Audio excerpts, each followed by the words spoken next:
Hello everybody, Gannon here.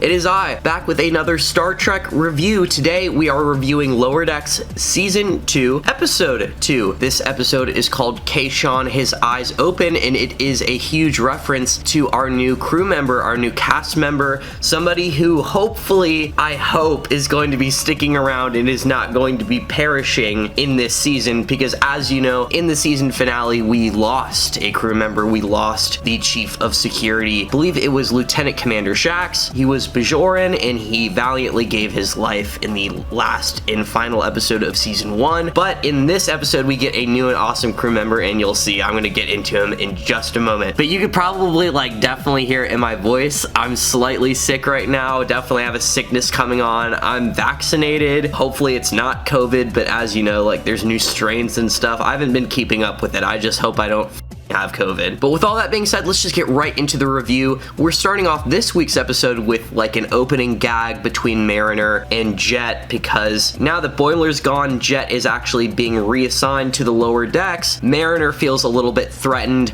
by Jett's to the book, happy go attitude. She really likes being the one that everybody looks to for answers, so Jett is a little bit threatening to her. They start off with this little gag where they're competing with each other to see who could last the longest in the hottest sonic shower possible, which was a little bit funny, but you know, sonic showers can only be so funny to me. The two main focuses of this episode surround the new Chief of Security, Lieutenant Kayshon, who is the first Tamarian in Starfleet, which is a reference to the iconic Next Generation episode Darmok. It was a Season 5 episode where Captain Picard is forced into a situation where it's either learn to communicate with these aliens or possibly die and get killed on this really hostile planet where there's clearly an invisible hostile creature, and the only way to truly, defeat it efficiently is to learn the language of the Tamarians and actually learn to work together. This was just such a crazy good episode of the TNG. It is one of the most famous. His arms open, all those sayings, they're very iconic to Trek fans, and if you say this to any actual Trek fan, they're instantly going to know what you're talking about. The main cast this episode is put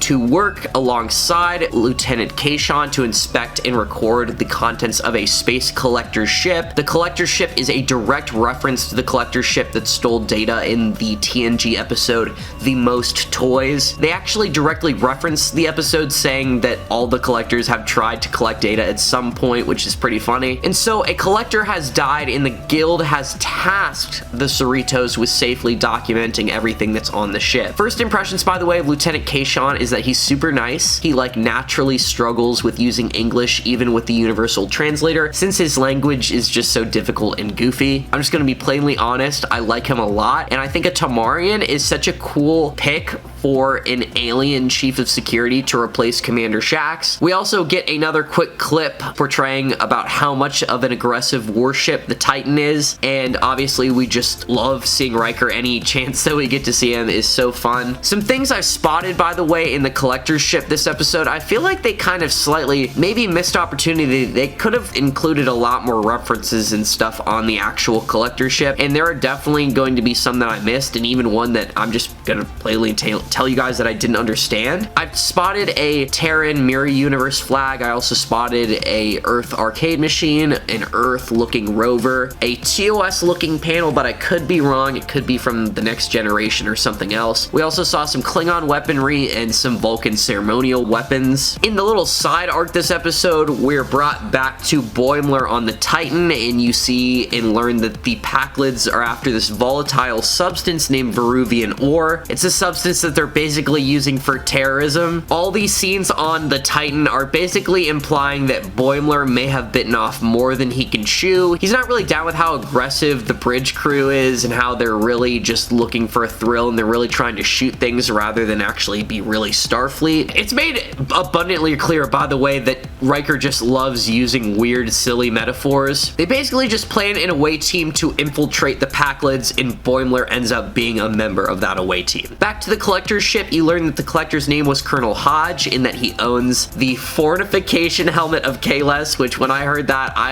oh my gosh, that was so fucking funny. We have like the sword of Kahless. We have a whole bunch of like Kahless artifacts. Kahless is mentioned so many times throughout all the Star Trek shows. It's like only slightly natural that there is a fortification helmet of Kahless, and I hope that this show is canon enough to the point where if I go on Memory Alpha, the fortification helmet is like actually canon. Like Kahless, you know, he had a sex helmet. The dead hollow message appears as the ship thinks the cast is there to steal the collectibles on the ship. So like an absolute selfish G, Kayshon throws himself in front of a beam, and I don't remember who he was taking the hit for, but it was clearly going to hit somebody, and then just like that, he's instantly turned into a doll, which very quickly reminded me of that one episode of JoJo's Bizarre Adventure in part 3 where they were fighting the second Darby brother and they were getting turned into like puppets or dolls. The collector that they're helping like escort through the ship safely refers to Tendi as like an Orion, which is a clearly prejudiced remark, and this like upsets Tendi. Mariner is salty mid-episode that they decide to use Jett's plan to escape rather than her own, being the seemingly safer and better option at the time. Also, the Kayshon doll is absolutely adorable. I like slightly want one now. Boimler starts a secret away mission aboard the shuttle pod where the vibes at Applebee's are thrown way off by the fact that Riker's bridge team are roasting the Enterprise D and its history like they don't even appreciate it, which they totally should. The Enterprise D is goated, and they've done some of those goated stuff in Star Trek. There's this funny scene where they imply Kayshon has like a hold on things, like he's a competent officer, and then they quickly pan over to a scene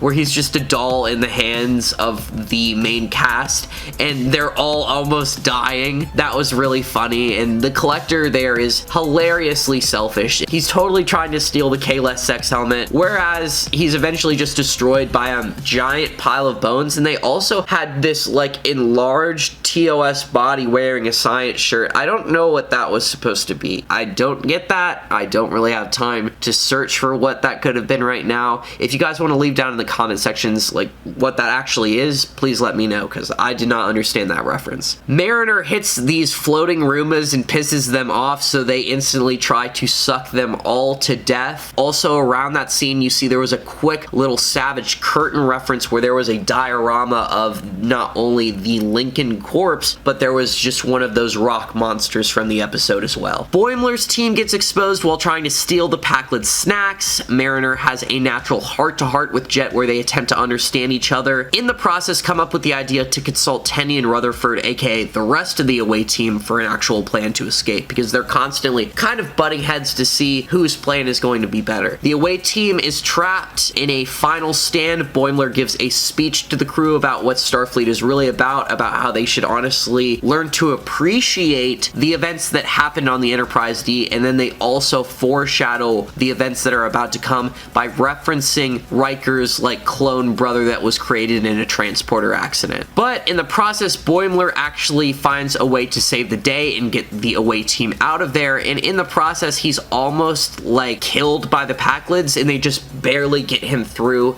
with the transporter, but in the process end up making a Boimler clone, and like you kind of see Riker be cool as he's telling the transporter engineer what to do, but Riker really just doesn't do a lot with what he's seen on lower decks. He's kind of just commanding the ship, telling his bridge to shoot at things, and then saying these funny one-liners and metaphors. The Boimler clone is created in like the way that they get Boimler off the Titan. They get him off super quick, a little bit too quickly for what I'm comfortable with. Like they just kind of have the clone stay aboard the Titan, and then Boimler gets completely cucked and forced to like go back to the Cerritos, which he's almost comfortable with in a way, because he definitely feels like he doesn't belong on the Titan. But then again, the Titan was like kind of previewed at the end of season 1, and I get this is kind of like an adult comedy where like nothing really matters, and the narrative and the way things go is that things are always happening, and you should never really take any one event like too seriously. Like I remember it was kind of a big deal that Mariner was revealed to be the daughter of the captain, and I thought that was going to have long lasting effects, but it really only had like maybe 20 minutes of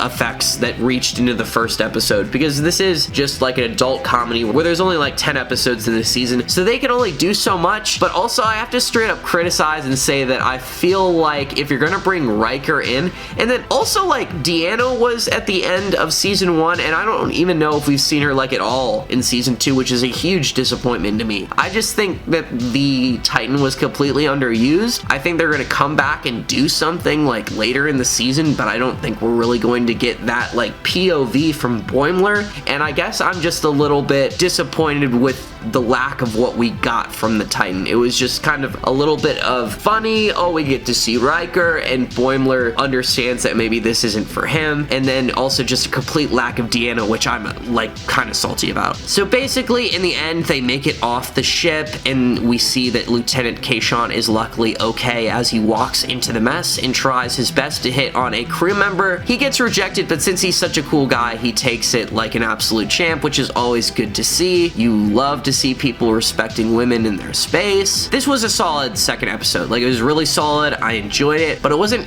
over the top, and I don't even think it was like necessarily better than the last one in any way. The only thing that was really cool about the episode is Lieutenant Kayshon. Really, he's the highlight. He's really what's supposed to get you excited. It's just super implied that Boimler's reign on the Titan is already over, like for real, and I think it truly lacked like real substance. We didn't get enough Riker, and we definitely didn't get enough Deanna in this season. Like, if we don't see Deanna again in Lower Decks, I'm gonna be so salty, because that was so amazing. I was almost like slightly more excited to see Deanna on the bridge of the Titan than Riker, because at least I expected Riker to be there. But I absolutely love Commander Kayshon. He's a great addition, and I love that they picked a Tamarian, and I really do appreciate that. Honestly, it's a really cool pick. The dialogue that occurred between Mariner and Jett was a display of communication between two people working together, and I think a lot of people just need to see this more, you know, more often than not when you're in conflict with somebody, especially in the workplace over a misunderstanding. Clear, honest communication to me is always the best medicine for sure. Like, what else is the alternative to just be a dick and not really honestly